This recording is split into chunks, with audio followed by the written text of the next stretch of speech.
I was listening to your interview on Dystopia Now, and you talked about how you got into politics, or at least like started running for office because you were a tenants' rights attorney. You had Tenants Together, which was your like tenants' rights organization, but you kept running into politicians, and they kept pushing you back, and that's why you were like, "Dang it, I have to be a politician to really make a difference." So this is kind of a two-parter. First off, as the progressive member of the board of supervisors, which there always seems to be at least like one, but they also seem like a punching bag. Like, did you see how, like, did it really make a difference being in that position? And then I'll ask my second question. Yeah, I think it definitely made a difference, especially, I got into office 3 months before the city basically shut down for COVID. And we were able to move some pretty major policy reforms and emergency measures, banning evictions. We ran Prop I to raise, to tax high-end real estate sales, raising hundreds of millions of dollars. We launched the biggest local rent relief program in U.S. history here in San Francisco. It stopped 20,000 people. And that's what we can document. 20,000 people didn't lose their homes because of it. So it's like, and there's all kinds of stuff we did, especially in the pandemic, that I think had a huge impact. We also had a more progressive, friendly board, even though there was tension with the mayor, like generally speaking, on tenant rights, worker rights, those kind of things. We were able to move some pretty significant policies and deliver law for our district. So, I think there's actually quite a bit that one elected official can do. Sometimes it's in winning a fight and adopting a policy. Sometimes it's just holding the line. I mean, you see in San Francisco, this creep toward the right, and the normalizing things that used to be what Republicans say now are just what Democrats say, and especially around public safety, policing, just homelessness, and just like we've taken so many steps backwards from a national conversation that was happening in 2020, and a real civil rights movement of our era that was like actually building and breaking into some of the spaces that usually aren't paying attention to police abuse and racism, and so I think that there is, especially toward the end of my time in office, on things like public safety and police budgets, for example, I felt like I was holding the line more than winning a battle. Right. So we would, do an audit of the police department, show how they were wasting so much money on overtime, put up a fight in the budget process, put a spotlight on that, but not necessarily have the votes, right, to stop the police department from getting another 50 million that year or another 100 million that year. But I still think it's really important to have those voices in elected offices, like Barbara Lee voting against the Iraq War, right? I mean, she was literally one person, but it made a statement and showed it wasn't unanimous, right? So, I think, unfortunately, given our current politics in San Francisco, more and more, I wish them the best of luck, Jackie Fielder and others, in passing legislation. But I also think, given how conservative the board is now and the mayor's office, I think often they're going to find themselves kind of holding the line and making sure that people see the rightward shift and can decide whether they like it or not. Yeah. Same with like what Carol Fife is doing in Oakland as well. Same kind of thing. And and so another part of that I was interested in is the fact that you were really, why you got into politics was your tenant work and pushing against the real estate industry. And we talked about too, and it is something that I've known too, that like the real estate is always in San Francisco, like the interests have always been the right side, and they're always kind of pushing for their things. But it seemed like they were maybe not the most affected. Maybe during Feinstein's when she was mayor, even though I think that was more Quentin Kopp. But then it seems like now, and I want to know if you agree with this, that the real estate interests are finally winning because they have this deal now with the techies, and they have that money now. Are we facing like a Voltron, like a Republican real estate Voltron right now? Is that what you're seeing, and why they're getting so much success? Well, they certainly have had a lot of power at the state level and locally, right? Yeah. For many years, the real estate interest. In my so I started doing this work, I mean, it's 25 years ago now, and there was a certain dynamic where for the most part, you could pass tenant friendly things in San Francisco, right? It's it's a majority. It's still 2/3 renters. Was once even higher than that. Elected officials generally have been more friendly to positions of like the tenants union and other tenant organizers and tenant groups here. And then the state is the exact opposite, right? So when you go to the state, most everything gets passed is whatever the landlords and developers and real estate agents, whatever they want passed. Even the tenant protection stuff gets so watered down usually that it's to a place where the industry's okay with it, right? And so most of the problems that you see, in San Francisco around housing are because of bad state legislation. Right. So, Yeah. you could ban Ellis Act evictions. You could, and people talk about like how to make San Francisco affordable. You got to build your way out of it. You got to, all these theories of things, rezoning that might, 10, 20 years from now lead to, nobody ever wants to talk about the most obvious thing. You could just lower the rent.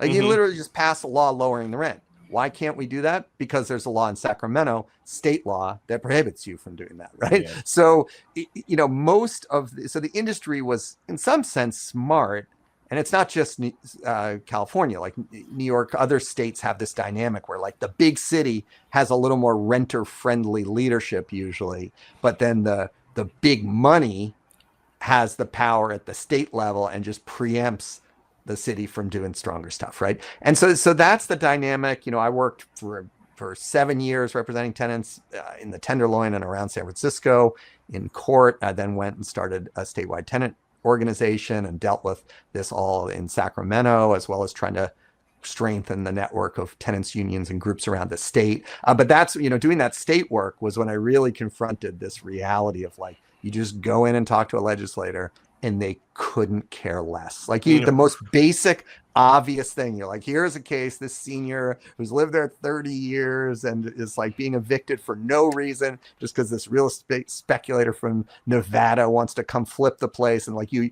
would expect a normal human reaction to be mad. And, the staff were mad and would say, yeah, we'll talk to, and they just vote against you on like anything that would protect people because they're just in the pocket of the real estate industry. And so, but I do think, Kevin, it's a long way to get into your question, which I think was about the local dynamics and how, like, in some ways they didn't have as much power and have gained it, right? Yes.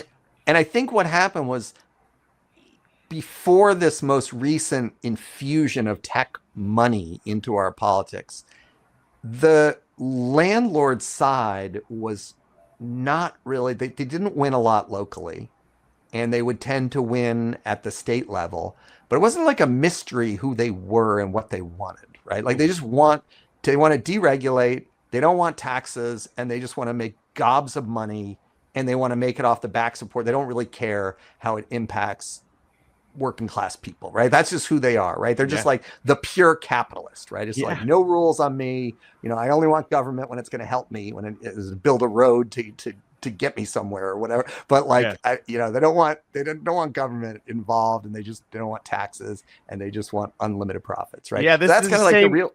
Oh, I was gonna say this is the same industry that produced Trump, Yeah. That's the kind of people it attracts. And I think what they found, certainly locally in San Francisco, is like their endorsements were kind of the kiss of death. Like no one wants, tenants don't want like the landlord developer types, and they were kind of disliked. I think what has happened in recent years with the tech industry and the YIMBY movement and the abundance movement, all that, is I think they've realized that the model of just like advancing conservative talking points like the real estate industry did for decades doesn't win you elections in progressive cities. Yeah.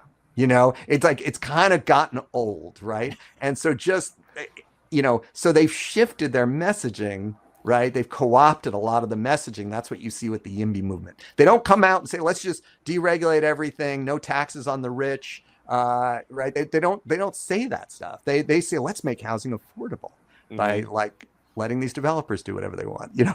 And so, you know, so they recast themselves, and it's been fairly effective. And I'll give you an example of like how I've seen that change just in the last handful of years, right? When I ran for office, I ran in 2019 and won in a very close election. In that race, I was attacked nonstop by the real estate industry. And their messages were, I was too far left. He's a socialist.